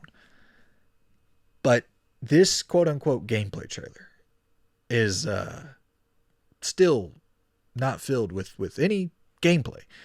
And I'm starting to worry that Fort Solace may be a lot like Deliver Us to the Moon and Deliver Us Mars, and a walking sim with a really solid narrative with, here, look, all respect and praise to Troy Baker and Roger Clark, like getting those two on board, that there's something, that there has to be something there. So at least if it is a third person walking sim, hopefully it's polished, it's smooth, it gets you to the narrative quickly, seamlessly. You're not, stuck banging your head against the wall or doing tedious, monotonous, laborious, boring shit. So yeah, Fort Solace coming to PC and PS5 this summer. I'm not left with the highest of expectations after this trailer, after we saw it for the first time like last year, I believe. And now we're seeing a quote unquote gameplay trailer that looks just like the first reveal trailer that we saw. So, I don't know, and I understand keeping things close to the vest, but you got to market this bad boy. You got to, this isn't a known IP. Like, let us know what the damn game is. So, Fort Solace, PC, PS5 this summer. You don't have long to market this at all if it's going to release this summer. So let people know if there's any gameplay at all. And let them know in a trailer. Like, I don't know if there might be a damn blog post out about this or some shit, but let us know in a trailer what the gameplay is. All right. So closing off the news here today, we have our final couple stories. The UK, the CMA sides with Microsoft on the Activision deal, the old Competition and Markets Authority siding with Microsoft for this Activision, the ABK deal. And they said that they don't see that this poses a threat to a vertical monopoly or some shit. They pretty much, this is one hurdle that Microsoft has been kind of stuck on for a while, and they got over that hurdle this week. So it's looking like this deal will probably close fairly soon this year. So depending on how you feel about that, I don't give a shit. I haven't gave a shit about this ever since it was first announced. I actually gave a shit a lot more about the Bethesda deal because I didn't have an Xbox before that. But with the Bethesda deal, with the Obsidian deal, with the Ninja Theory deal, with the, a lot of those were the ones that made me jump and get an Xbox. This deal, no chance. This wouldn't make me jump to get an Xbox. But I'm absolutely in the minority on that. Like, if Call of Duty was exclusive to Xbox, it would immediately, you're talking about 100 million people jumping over to it. And it's a humongous deal. But there is the thing in place with the 10-year deal that they're offering Sony to have console parity between Xbox and PlayStation versions for 10 years, which I think is fine. It's there's a lot about this deal, and it's interesting to look at on the surface, and it's interesting to look at from afar, but I think we've just been inundated with non-stop news coverage of this deal that I'm just kind of excited to have it over. Let's move on to getting out games. I'm excited to see PlayStation showcases and Xbox showcases, and you know what the big takeaway for this is for me? More than anything, I don't give a fuck about any of the Call of Duty bullshit, any of the honestly, I'm just going to be real. I don't care about the Blizzard shit. I obviously don't care about the King shit. I care about the fact that now we have the potential of Toys for Bob, Ravensoft, all these teams who have in the past made excellent games, that now they can go back to making excellent games again. I hope that the necessity to feed content into the Game Pass ecosystem will not force, but we'll use the word force for lack of a better term, force the removal of Toys for Bob and Ravensoft and all these other teams from the Call of Duty cog and from the support role that they've been playing in the development of Call of Duty, and get them into a more active development role where they're working on their own new IP or old IP, throwing some new Spyro games out there, some new Crash games out there. We also got a release for Crash Team Rumble. I believe it's June 29th, if I'm not mistaken, and it's like $30, so not bad there. But more new Crash 5 and a fucking a new prototype. Yeah, like, Ravensoft, man, they made the greatest X-Men game of all time with X-Men Origins Wolverine. Or no. Yeah. Wait. What, Wolverine's Revenge? That was the PlayStation 2 one. I love that one too, but I'm talking about the 360 one and the PS3 one in specific. That's the greatest X-Men game ever. It's fucking incredible. It's an incredible video game. One of the best superhero games ever. It's like the Insomniac Spider-Man, Batman Arkham Asylum, and then Ravensoft, their Wolverine game is right below that. Right below that. Like a tier below that. It's an incredible video game. And to see those teams, to see maybe a Tony Hawk's Underground 1 and 2 remaster in the same way that we got the Tony Hawk Pro Skater 1 and 2 remake. Like, I'm just excited to hopefully get some of these teams off of that Call of Duty leash and get them into working on their own new IP to facilitate and to create new content for Game Pass. Because if I'm not mistaken, I think a lot of these deals are for Game Pass to constantly have new shit circulating throughout that system and throughout that service. So that's my big hope for this deal overall. I don't care about Call of Duty. I don't care really about Diablo or fucking World of Warcraft, whatever the hell Blizz. Like, I don't care about that shit.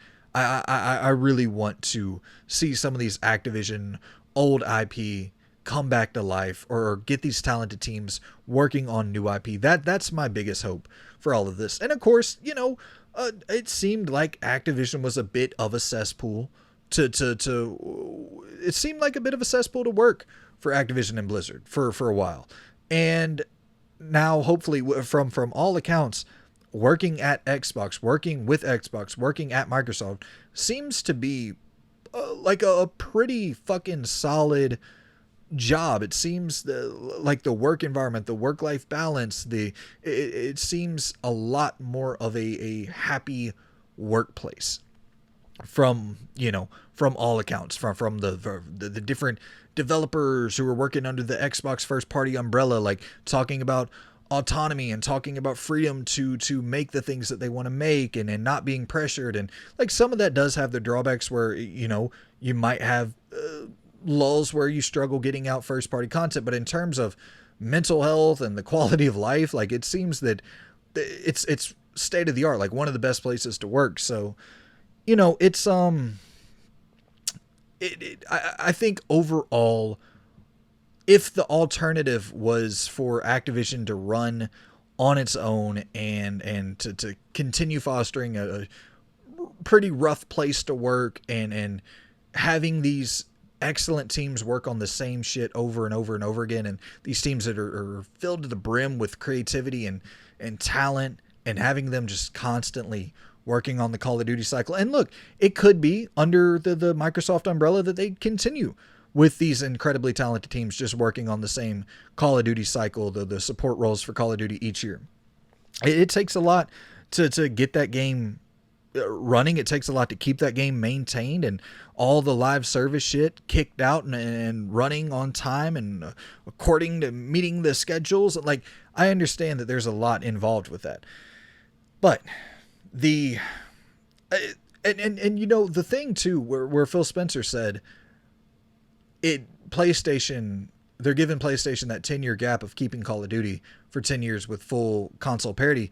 He said that PlayStation could, in 10 years, that's enough time for them to create their own Call of Duty rival or competitor. And it's like, I worry about that too. I really worry about that, because I think that without a doubt, they're going to try to do that. And it's like, are we creating a system there where, because you got to think, PlayStation didn't pay a fucking penny for Call of Duty, and they're getting 30% or whatever of the profit off of it. So like that's a cash cow for them.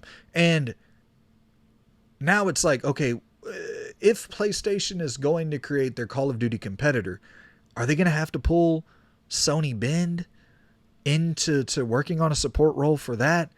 Or is Sony Bend just going to become a support studio for PlayStation's Call of Duty game? You know, is Sucker Punch? Like, are we going to take Sucker Punch if this game becomes a meteoric rise and selling hundreds of millions of copies? Or is Sucker Punch going to be siphoned off and stuck into that damn orb, into that new whatever the hell game it is? You know, that new live service Call of Duty competitor? Like, I really don't want to see these talented teams sucked away from what they're passionate about to go work on PlayStation's new first party shooter either. And this idea of, well, PlayStation can do it in 10 years. It's like, I mean, they probably can. It's like, fuck, what are they going to have to sacrifice to get there? That's the thing that's, you know, that's a bummer, and that would be so unfortunate to me as a fan who got into PlayStation and then really got back into video games because of games like The Last of Us. And like these mature games, these games that are kind of made specifically for older people, and stories that are told for older people. Like, they'll be bleeding fans like me and people my age, and people older than me, if this new, because we know that these service games are coming from PlayStation, and it's definitely a worrying prospect on the horizon to go, oh shit, all these games that we used to, the Uncharted's, the Ghost of Tsushima's, the Horizons, the Last of Us, the Days Gone, the consistency of these high quality games that were, you know, made for people like me and people my age and people who want more in-depth, mature storylines or whatever. Like, the fact that might be, those days may be kind of numbered, with not saying those games will come, but the cadence and consistency and the amount and frequency at which we got those games, that might be limited. And then like, cause that's what we know now. Think if they also, what is it, Deviation, working on that first person shooter. What if Deviation makes a successful foundation for their first person shooter, and then to keep it as a service game, Sony has to start siphoning employees from these different studios and sticking them to the cog, and then keeping those wheels turning and keeping that content pouring out for their first person shooter rival to Call of Duty. It's a scary prospect, especially from I love those third person narrative adventure games. Like, I fucking love that shit. I love those realistic third person narrative adventure games. I would hate to see that go away, but you know, that idea of PlayStation can do it in 10 years. It's like, okay. And then I wouldn't doubt if they're going to try to, just because, look, at the end of the 10 years, depending on what Xbox looks like at the end of the 10 years, if in a decade, if Xbox has an ecosystem of 75, 50 million subscribers into Game Pass, you know, like, yeah, they'll still be taking a big loss from not having it on PlayStation, but at that point, is it like kind of worth it? You know, those are the things that get tossed around, and if that game's not there in 10 years for PlayStation, like, that's going to be wild. You know, it's going to be wild, and it'll really be a bummer if it is that same thing where PlayStation is running an Activision-like system with all those talented teams just sucked to that one project. And yeah, but I don't know. Like, a part of me does believe that these franchise-style games belong, if there is if they have been available in the past years for another system, that they should stay there. But then I say that and I look at fucking Knights of the Old Republic. And PlayStation went and bought the exclusivity for Knights of the Old Republic, a game that literally defined the first Xbox console. It's like, I don't know, dude. You make your bed, you gotta kind of lay in it, right? I don't know. It's all the inner workings of this deal and kind of the speaking out of both sides of their mouth with Phil Spencer and Jim Ryan. Like, it. I honestly, I do get it on both ends. It's like Phil Spencer goes off and says, we want our games to be playable everywhere. We want our games to be playable on more platforms. We don't want to remove players. We don't want to remove platforms. We want them to be as accessible as possible, available everywhere. And then you pull Redfall. You pull the PS5 version of Redfall. It's like, kind of contradicted yourself there. But it's like, he's a fucking businessman. He's running a business, and he is going to appease whoever needs appeasement at that time. So whatever kind of backtracking and contradicting and speaking out of both sides of his head he needs to do, he's going to do it. When Jim Ryan is bitching and moaning and groaning about, the unfairness of this Activision deal, it's a businessman. He's going to do it. And I think that, like, that's the thing I'm just starting, not just starting, obviously this is, we're all aware of this, but I think it's something that you got to just take into consideration when these people speak, is that I'm not saying it's always bullshit, but it's probably mostly bullshit, or at least a good percentage of what they're saying is bullshit to appease whoever needs appeasement at that time. And to get whatever deals they need done at that moment. They're going to say whatever the fuck and spin it however they want to spin it to get shit done at that time. And in this situation, it's like, to get the deal done, to get this Activision deal done, Phil Spencer making claims like, we want our games available at more platforms, yada, yada, yada. And maybe there is truth to that at the end of the day. Maybe opinions changed on things down the process. Who knows? But they got the deal done. So, or seemingly are going to get the deal done. So you got to look at it as like, he fucking did what was best for his company. He spun a couple of yarns, told a couple of tales, but he got the deal done. And then, the lawyers and the legal team, like, they got the deal done. But the narrative that he was pushing, the narrative that they were pushing, forced the deal to be completed.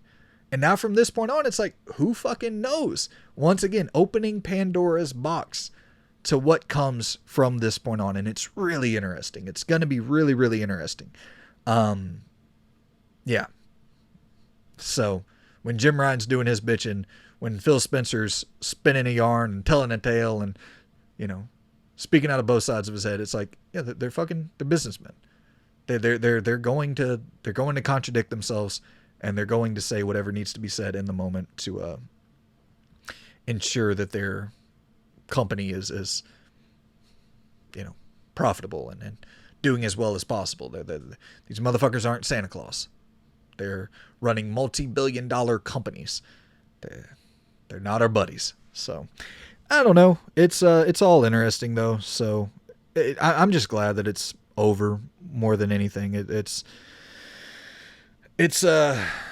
just been annoying to constantly follow this shit nonstop. It's just regurgitated on news feeds over and over. I'm scrolling through Twitter or whatever. It's like, God damn, I'm so tired of hearing people's opinion on it. And now I'm giving you my 20-minute opinion on it. Apologize.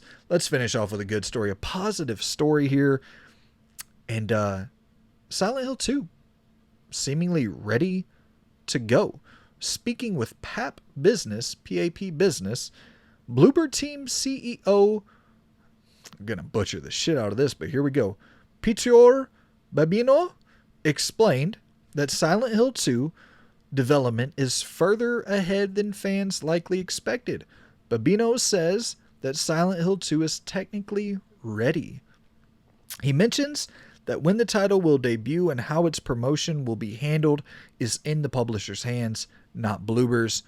Waiting on that new State of Play or new PlayStation Showcase, whatever we're going to get, I'm waiting because I'm thinking that's probably where we will see this game pop up at next.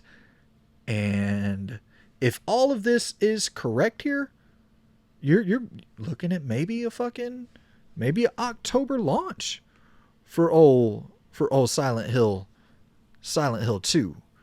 And that's good news. That's good news, and that's coming. Let me make Game Rant. I grabbed that information from Game Rant. So shout out to Game Rant for giving us some good news here.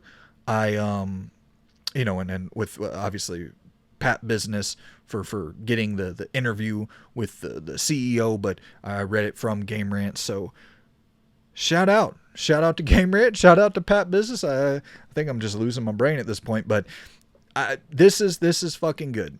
And I'm hoping that means we get a fucking PS5 showcase or a state of play with solid, good content sometime soon. Also thinking that Activision deal probably had a lot to do with that, where PlayStation was trying to hide the fact that they had a bunch of third-party exclusive shit going on. And then, they went and had Konami. Konami had like their own press conference to show off Silent Hill 2, where you would think that would probably traditionally be at a state of play with PS5 or PlayStation getting the exclusivity on it. So I don't know. That's great though. That's great. I cannot wait for Silent Hill 2. Speaking of Unreal Engine 5, that's another one that's running in Unreal Engine 5. So good positive news to close off this long ass show. I appreciate you for tuning in. I appreciate you for stopping by. Rate, review, subscribe, like the YouTube video, thumbs it up.